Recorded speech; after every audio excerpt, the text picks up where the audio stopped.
I caught my wife cheating with her old fling on a hike. It turns out she and her friends had been using him as a surrogate joystick. It all started innocently enough. A group of friends embarking on a long-awaited camping and hiking trip. It was supposed to be an escape from the hustle and bustle of everyday life, an opportunity to reconnect with nature, share laughs, and deepen bonds. But as they say, sometimes the deepest secrets are uncovered when you least expect it. And that's precisely what happened during this fateful 8-day journey. For Ali, the trip with his wife, Liv, and their friends would unravel a web of deception that had been hidden for years, leading to heartbreak, realizations, and ultimately a path to self-discovery. Ali, 38, had been looking forward to this camping trip for months. He and his wife, Liv, 36, had always enjoyed the outdoors, and sharing their love of nature with friends was one of the joys of their marriage. Joining them on this trip were 3 other married couples, Dom and Kate, Sean and Sarah, and Bill and Miranda. Liv's longtime friend Ian, along with his boyfriend Orlando, or OD, as everyone called him, also came along for the adventure. Everything seemed perfect: good company, fresh air, and the allure of an 8-day hike through picturesque trails. However, beneath the camaraderie and laughter, there were secrets that were about to be exposed. On the 3rd day of the hike, after spending the morning trekking through dense forests and climbing rocky trails, Ali and Liv decided to venture off from the campsite to explore a nearby waterfall. The waterfall was beautiful, standing about 5 feet tall, with water cascading over smooth rocks into a clear stream below. Liv suggested rinsing off in the stream. Ali encouraged her to do so, reminding her that they were secluded enough and wouldn't be far from the others. She smiled, dropped her shorts, and stepped under the waterfall. As Ali watched her, he felt an overwhelming sense of love for his wife. The way she was unguarded and free in nature was one of the things he admired most about her. But just as Liv stepped out of the waterfall, wrapping a towel around herself, Ian appeared. His sudden presence caught Ali off guard, and the nonchalant way Ian greeted Liv, despite her being partially undressed, struck Ali as strange. Liv quickly dressed, and the 3 of them exchanged some small talk before heading back to the campsite. But Ali couldn't shake the feeling that something was off. The way Liv and Ian interacted felt too comfortable, too familiar. It wasn't just a friendly familiarity, it was something else, something more intimate. Ali tried to ignore the nagging feeling, attributing it to his own insecurities. But over the next couple of days, the incident at the waterfall kept playing in his mind. The thought of Liv and Ian having a history began to gnaw at him. He remembered asking Liv, years ago, if she had ever been involved with Ian, and she had always denied it. But now, doubts started to creep in. On the morning of the 6th day, Ali could no longer keep his thoughts to himself. He decided to confront Liv. Sitting down with her, away from the others, Ali brought up the incident at the waterfall. He tried to be as calm and non-confrontational as possible, simply pointing out that it seemed strange that she wasn't at all uncomfortable with Ian seeing her topless. Instead of reassuring him, Liv grew defensive. She brushed it off, saying that everyone had seen breasts before and that Ali needed to grow up. Her reaction only deepened Ali's suspicions. He pressed her further, and she became more agitated, deflecting his questions and accusing him of overreacting. Finally, Ali had enough. He told her that if she didn't tell him the truth, he would confront Ian. It was then that Liv finally admitted that she and Ian had a past.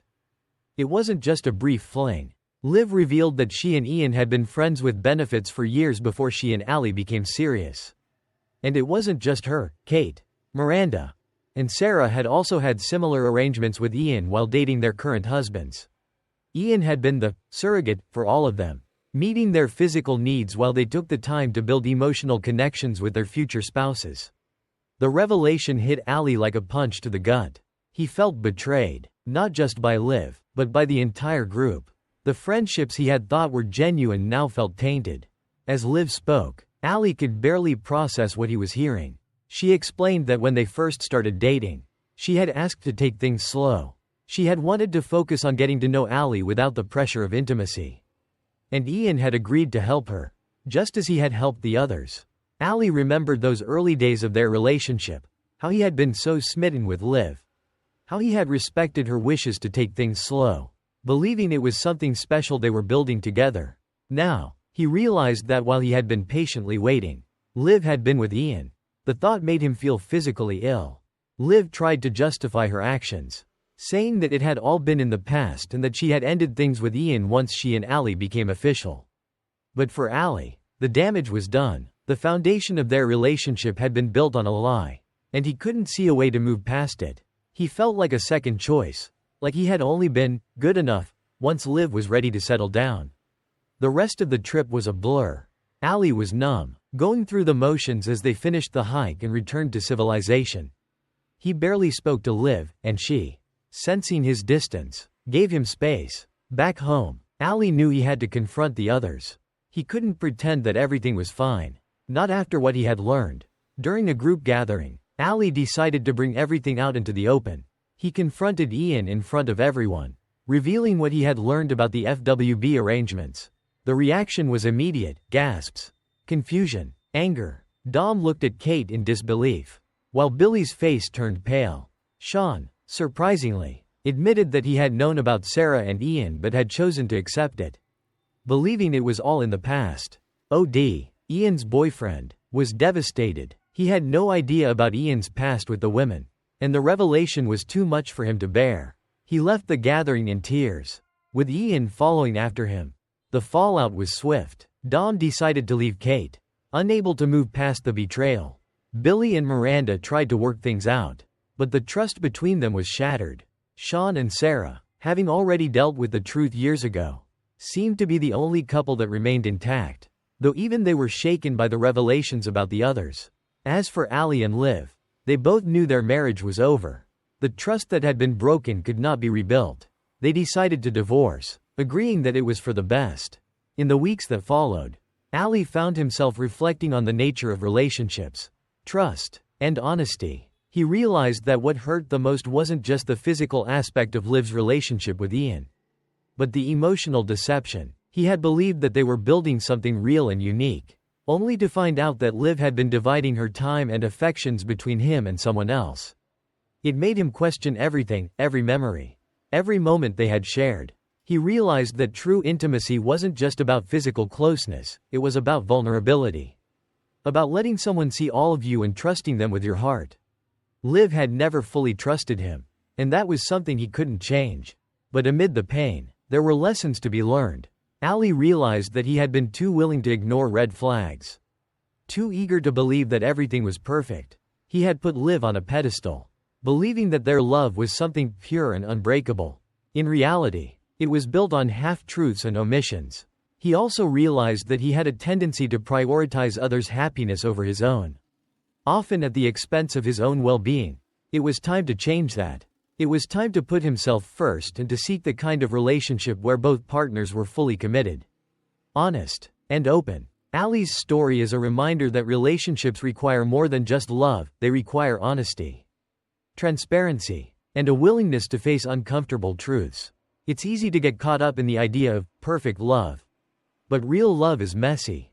It's about accepting each other's flaws, being willing to work through the difficult times, and, most importantly, being honest with each other. When that honesty is lacking, even the strongest love can crumble. For those who find themselves in similar situations, it's important to remember that your worth is not defined by someone else's actions. Allie felt like a second choice, but in reality, Liv's actions said more about her than they did about him. He deserved someone who would choose him wholeheartedly, without hesitation or reservation. And while it was painful to let go of the dream he had for their future, it was also freeing. It gave him the opportunity to start anew, to seek out the kind of love he truly deserved. The story also serves as a cautionary tale about the dangers of keeping secrets in relationships. The women in the group had believed that their past with Ian was something they could leave behind, something that wouldn't affect their current relationships. But secrets have a way of coming to light, often in the most unexpected ways. And when they do, the fallout can be devastating. It's always better to be honest from the beginning, to give your partner the opportunity to make an informed choice about whether they want to be with you, knowing all the facts. In the end, Allie chose to walk away, not out of bitterness or anger, but out of a desire for something more, something real. He knew that he deserved a partner who would be honest with him, who would choose him without hesitation, And who would be willing to face the challenges of life together? Without secrets or lies. And while the journey ahead would not be easy, Allie was ready to face it, knowing that true love was worth waiting for.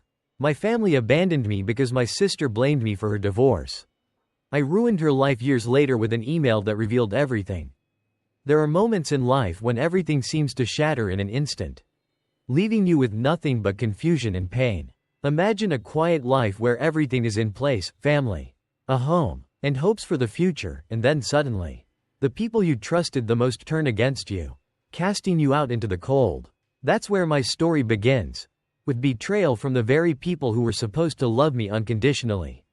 But this is not just a story about despair, it's also about resilience. The strength to rebuild from the ashes. And, ultimately, about getting the justice I deserved. It all started almost 7 years ago, when I was living with my parents after college, saving money before stepping out on my own. Life seemed to be falling into place. I had just started working and was focused on building a stable future. Then, out of the blue, my sister Hannah's world collapsed. And with it, so did mine. Hannah returned home one evening, visibly shaken and heartbroken. She announced that she had filed for divorce from her husband, Pete, claiming that he had been unfaithful. Hannah insisted that Pete had cheated on her with Emily, a friend I had introduced to him. The accusation felt like a punch to the gut. Not because I thought it might be true, but because I realized, in that moment, that my sister was using me as her scapegoat. My parents, without questioning a word, sided with Hannah. It didn't matter that there was no proof, no evidence whatsoever. They believed her blindly. And why wouldn't they? Hannah had always been the golden child. I had always known that. But never in my worst nightmares did I think it would come to this. They kicked me out of the house, telling me they were disgusted with what I had done. Imagine standing on the street with all your belongings, no place to go, and no one to turn to, all because of a lie. I remember sitting on the curb, sobbing uncontrollably. The emotional pain was overwhelming, but so was the fear. I had no idea how I was going to survive from that moment on. I spent the first few nights at a friend's place. It was humiliating to have to rely on others, especially knowing that I hadn't done anything wrong. I tried calling my parents, hoping that they would come to their senses. But my calls were blocked. When I tried to visit, my mother threatened to call the police if I didn't leave. My sister had managed to cut me off completely, and there was nothing I could do about it. It was then that I realized the full extent of Hannah's influence over our parents. I wasn't just kicked out, I was erased from their lives. Unable to reach Pete or my parents, I turned to Emily, the supposed mistress. Emily and I were not particularly close, but I had to try. When I finally got a hold of her, she was as shocked as I was by the accusations. Emily denied everything. She even showed me pictures of her fiancé, whom she was set to marry in a few months.